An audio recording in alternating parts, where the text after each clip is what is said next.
Nandito tayo sa ano ngayon yung sinasabi ko sa inyo na ano yung tumulong sa akin dati nung pumunta ako ng Maynila na si Ate Berinda? Ay, Bi- Ate, ano yun? Nakalimutan ko yung pangalan niya.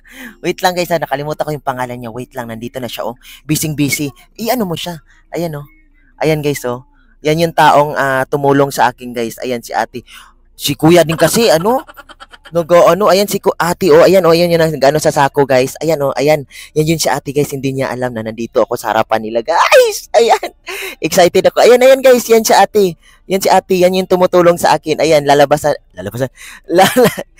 ako. Ayan. Busy siya, guys. Wait lang. Wait lang. Hi, te. Gil? Wala. Uy, di lang kapatid. Para sinurprise mo ako. Wala. Ayan, mga kasama namin, no. Mga kasama ko yan. Wala. Nakita kita kanina, busy ka eh. Sabi ko, mamaya na. Tabang-taba na, oh. Asan yung mga anak mo? Ano, pag-sure, oy? Pag-sure, oy. Ito. Miss na yung kita. Hindi pa ako naligo eh. Ay, okay lang yan. Ano ka ba? Sino ba nandyan? Si Kuya? Yung, ando na sa simba. Ha? Nasa? Sa simba. Naalala mo ba yung araw na to? Sunday? Sunday din. Sunday to, di ba? Ang sipag pa rin, hindi nagbabago, ha? Wala. Hindi ako na nabalak. Alam ko na nag-inip lang ako. Nanaginip ka ba? Hindi. Adinda, yung alaga namin. Ayan. Yung dati nag-graduation sa Apple. Tumating na siya. Hindi ko akalain. Ayan. Dahil lang, yung alaga namin. Mag-ano ka muna dyan? Unahin mo muna. Oo, unahin mo muna si Kuya. Diyan ka muna. Pinawisan ako sa tuwa. Hello po. Ni ate yan ng nahang kwintas. Ito, sign of pagmamahal sa akin. Di ba? Swerte Dahil ko, no? napakabait po ito. Ay, mas lalo na to, mabait pa sa Wala akin. po kaming masabi dito. Marunong tumulong sa kapwang mahirap. Kasi mahirap din tayo hanggang ngayon. Oo. Kung ano po ang naranasan niyang hirap, lumilingon po siya. Ayan, maraming salamat. Ayan. Thank you, ma. At, parang mama ko na rin to. Alam mo ba yung binigay sa akin na Bible? Nandoon pa rin sa Pinadala ko ng rosary ito. Pinadala ko ng Bible. sa ibang bansa. Inaano ko yun eh, dinadala ko yun. Yan, maganda yan ako. Tingnan mo. Oh. Ayan guys, so si ate na surprise natin siya. Hindi niya ako kilala nung una. Charot.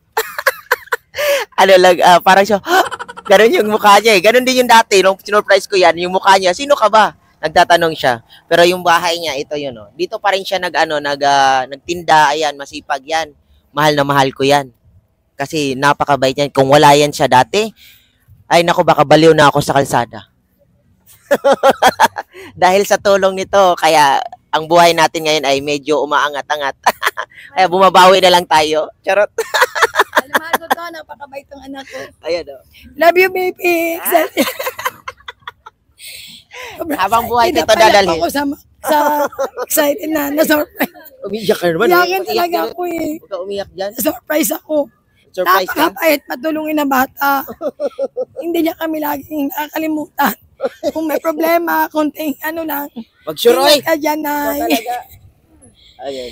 Mahal na mahal namin to. Mahal na mahal din kita. Kaya huwag kang mag-alala kasi dito na ako sa Pilipinas. Ayan, tutulungan kita kung ano yung gusto mo.